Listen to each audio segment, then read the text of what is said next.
Olá, está no ar MP Cidadão. No programa de hoje, você vai ver que o ex-governador do Rio de Janeiro, Sérgio Cabral, e o ex-presidente da Alerj, Jorge Pisciani, foram denunciados pelo MPRJ em mais um caso envolvendo pagamento de propina.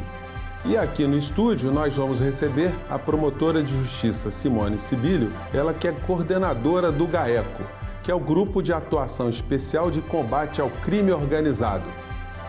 Está no ar para todo o Brasil MP Cidadão, o Ministério Público mais perto de você.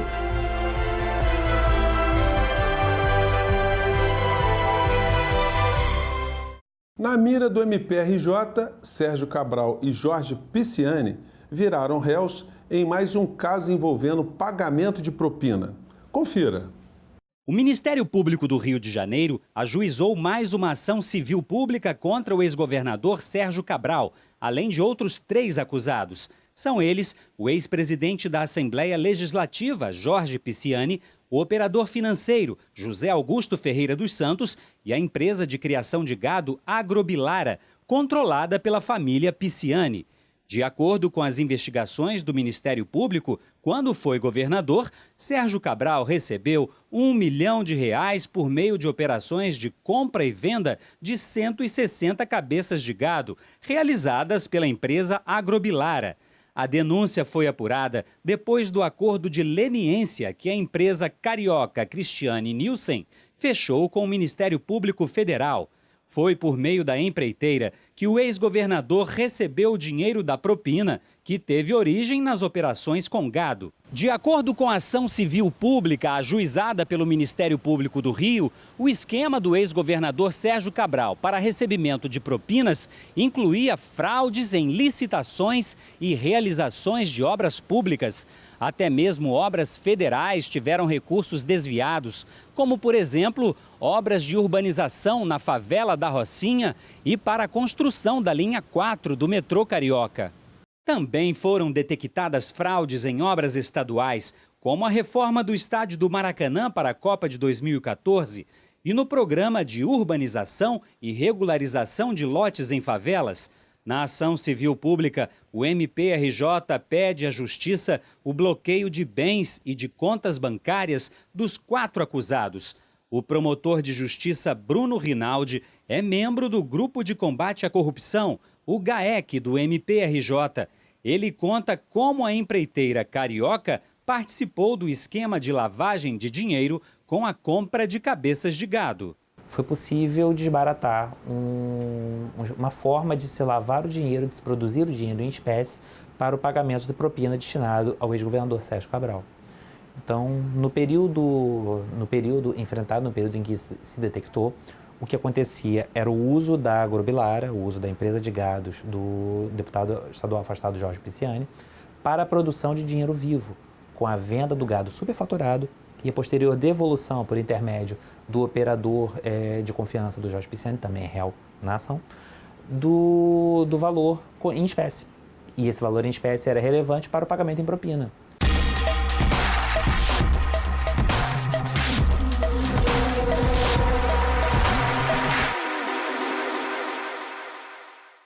E agora você vai ficar por dentro do que foi notícia no Ministério Público no quadro Minuto MPRJ. Roda VT.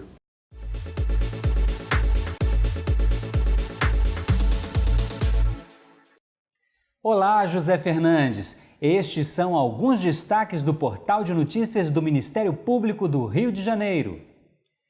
O MPRJ e o Ministério Público Federal impuseram recurso contra o edital para a seleção de estudantes para o Colégio da Polícia Militar do Estado do Rio, previsto para Duque de Caxias, na Baixada Fluminense. De acordo com o MPRJ, o interventor federal para a área de segurança do Estado do Rio, General Braga Neto, extrapolou os limites de seus poderes ao decretar a implantação do colégio. O Ministério Público entende que o decreto do interventor deve ser anulado por vício de competência. A Secretaria de Estado de Fazenda e Planejamento do Rio de Janeiro terá de repassar à Polícia Militar quase 28 milhões de reais que deixaram de ser direcionados à PM no ano de 2017. Este repasse de recursos é o resultado do termo de ajustamento de conduta firmado pelo Ministério Público do Estado do Rio no ano passado, entre a Secretaria de Fazenda e a Polícia Militar. O dinheiro será repassado em parcelas mensais e deverá ser usado para a manutenção de prédios da PM, compra de equipamentos e de alimentos.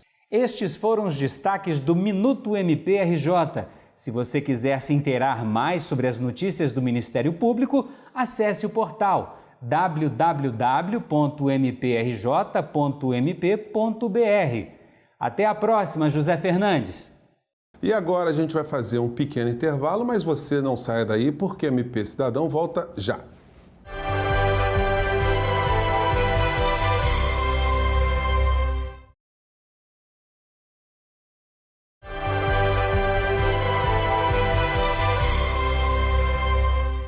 E nós estamos de volta com o nosso MP Cidadão e o nosso tema de hoje é o combate ao crime organizado.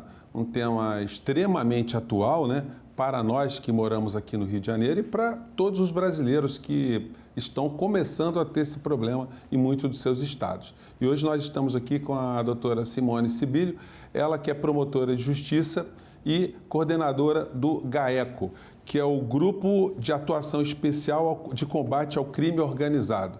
O GAECO é um órgão do MP que tem atuado de forma muito efetiva em vários problemas relacionados ao crime organizado. Doutora Simone, o que o GAECO faz exatamente? O GAECO é o Grupo de Atuação Especial de Combate ao Crime Organizado. Ele foi criado, na verdade, em 2010. Ele é um órgão, é importante dizer isso, que ele é um órgão da estrutura da Procuradoria-Geral de Justiça. E ele tem por finalidade, o próprio nome já diz, ele tem por finalidade de investigar, de prevenir e reprimir as organizações criminosas e as atividades ilícitas especializadas. Quando é que o GAECO atua? O GAECO atua quando o promotor com atribuição, em razão da especialidade do tema, em razão da complexidade do tema, ele não consegue, pela própria estrutura, né, o tamanho de uma organização criminosa, ele vislumbra que ali é uma atividade que envolve organizações criminosas, ele solicita o auxílio do GAECO. Então, o GAECO atua por solicitação do promotor natural, que é um princípio caro para nós, ou então, quando, até vislumbrando o próprio coordenador do GAECO, que aquela atividade, ela é uma atividade complexa, ele pode até provocar esse auxílio, mas sempre com auxílio consentido do promotor natural. E aí, por designação do Procurador-Geral de Justiça, o GAECO passa a atuar naquela investigação criminal. Bom, quais são os principais desafios de estar no GAECO e do GAECO? Na verdade, como toda atividade criminosa, os desafios eles vêm crescendo. Se por um lado houve uma evolução tecnológica, isso impacta de forma positiva na vida de todos os cidadãos, por outro lado, as organizações criminosas e os criminosos também se especializaram e também evoluíram tecnologicamente. Então, existem, na verdade, vários desafios, né? O GAECO tem, hoje, nossa estatística, a gente já denunciou em torno de, desde 2010 para cá, 6 mil pessoas, 6 mil denunciados, 6 mil pessoas envolvidas com organização criminosa. Então, um grande desafio para o GAECO, me parece, é ter uma efetiva condenação de todas essas pessoas. Para além de uma prisão, para além de uma conclusão de uma investigação, o grande desafio é conseguir a condenação de todas as pessoas. Porque quando a gente fala em crime organizado, é preciso que a gente esteja preparado para um novo parâmetro, né, de investigação. É preciso que... como é que se combate ao crime organizado? Para a gente combater um crime organizado, deve haver, fazendo uma comparação, como se fosse uma indústria que possui máquinas. E essas máquinas têm uma engrenagem. Nessa engrenagem é preciso que funcione bem, é preciso que a gente tenha uma legislação adequada, é preciso que a gente tenha pessoal adequado, é preciso que a gente tenha uma estrutura adequada. Se essas três coisas coexistirem, me parece então que a possibilidade de êxito ela é muito grande. Quer dizer, doutora Simone, o incrível é o seguinte, é que o cidadão pode acreditar que a tecnologia ela acabou ajudando a inibir a atividade criminosa, né? Mas pelo que a senhora está falando aqui, os criminosos, eles ao invés de estarem se intimidando por o Estado ter essa ferramenta, eles estão se aperfeiçoando em tentar fugir dessas ferramentas. A gente não pode esquecer quem são os criminosos, né? Os criminosos fazem parte também da sociedade da qual nós saímos, nós fazemos parte da sociedade. Então, assim como nós temos acesso a equipamentos, a tecnologia, eles também têm. Então, o grande desafio é que os órgãos que combatem o crime organizado também se especializem, também, né, ficam numa situação de vanguarda para combater essas organizações. Hoje em dia, as organizações criminosas, elas contam com um mecanismo, sim, um mecanismo, às vezes, muito avançado, e eles se utilizam disso. Então, é preciso que todos nós que fazemos parte do sistema de justiça, órgãos de persecução penal e judiciário, a gente esteja efetivamente treinado para fazer frente a esse novo cenário que se apresenta. E falando no novo cenário, nós temos o problema das milícias hoje no Rio de Janeiro, né? Como é que tem sido o combate a essa chaga aqui no Rio de Janeiro? Então, essa questão da milícia é uma questão, embora não pareça, mas é uma questão antiga. As milícias, elas não nasceram hoje, né? Quando as milícias surgiram, as primeiras células de milícia, existia aquela época que não existe mais, assim, aquela visão romântica da milícia, uma visão de que aqueles milicianos que surgiram naquele território, eles tinham por objetivo assim uma libertação daquela comunidade contra o tráfico. Então era uma organização criminosa tráfico, surgiu a milícia, mas que com essa visão de libertar. Na verdade, sempre foi um engodo. Na verdade, isso nunca existiu. Na verdade, a milícia, ela é e sempre vai ser uma organização criminosa. A milícia visa efetivamente ao lucro. Assim como as máfias italianas, a milícia, do jeito que se comporta hoje, ela visa a obtenção de lucro para aqueles que integram aquela organização. Na verdade, o que é a milícia? Ela tem, na verdade, 5 componentes que a gente pode elencar, assim, 5 componentes principais. Você tem a dominação de um território e daquela população que habita aquele território. E isso, por exemplo, as máfias italianas também têm. Você tem o poder coativo, aquelas ameaças, as pessoas são ameaçadas e aí surge, na verdade, a intimidação, o que as máfias italianas também têm. E você tem a necessidade de obtenção de lucro. A milícia visa isso, reserva, né? Ela visa a obtenção de lucro, captação de renda. E você tem, na verdade, esses 3 componentes, na verdade, ele aparece em todas as organizações criminosas, aparece no tráfico também. Agora, a milícia tem algo que no tráfico não tem. No tráfico, naquela versão original, ela tem, na verdade, um discurso de legitimação. Ela tem essa característica, esse discurso de que a milícia está ali para te libertar de uma outra organização criminosa. E ela tem também, que é uma característica da milícia, ela tem, na verdade, a cooptação de agentes públicos e agentes políticos. Então, essas são as características de uma milícia. Doutora Simone, o tema é muito bacana, a gente vai fazer agora um intervalo, né? Bacana não, vou corrigir, né? O tema é muito importante, né? A gente vai fazer um pequeno intervalo, mas a gente volta já já. Não sai daí que o MP Cidadão volta já já.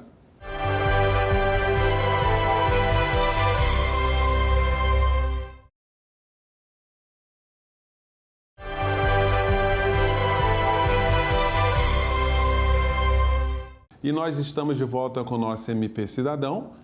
E hoje nós estamos aqui com a doutora Simone Sibílio e nós estamos falando do crime organizado, ou melhor, do combate ao crime organizado.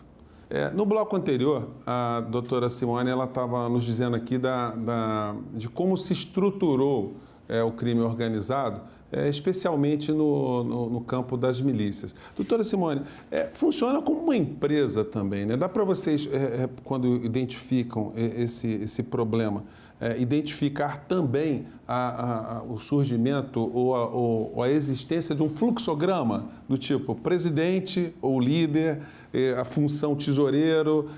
Existe uma coisa assim organizada mesmo?